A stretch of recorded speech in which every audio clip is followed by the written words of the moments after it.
Sonicclay. In clay mode, it allows to generate and manipulate array of clays from a selection of clays. Activate the clay pencil. Draw and press right mouse button to generate the clay.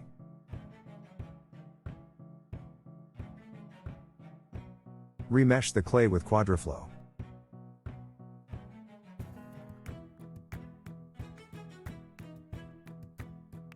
Press backspace to activate the Sonicclay. Move the gizmo.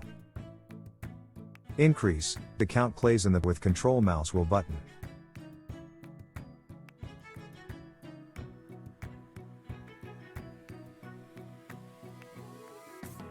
Press backspace to validate the clay.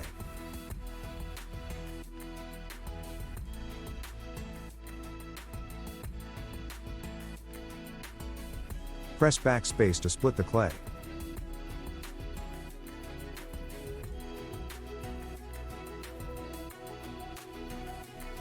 Select a clay and press backspace to activate the Sonicclay. Move the gizmo and increase the count clays with control mouse wheel button.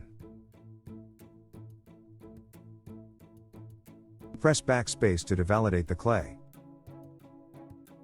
You can apply Sonicclay on multiple clays selection too.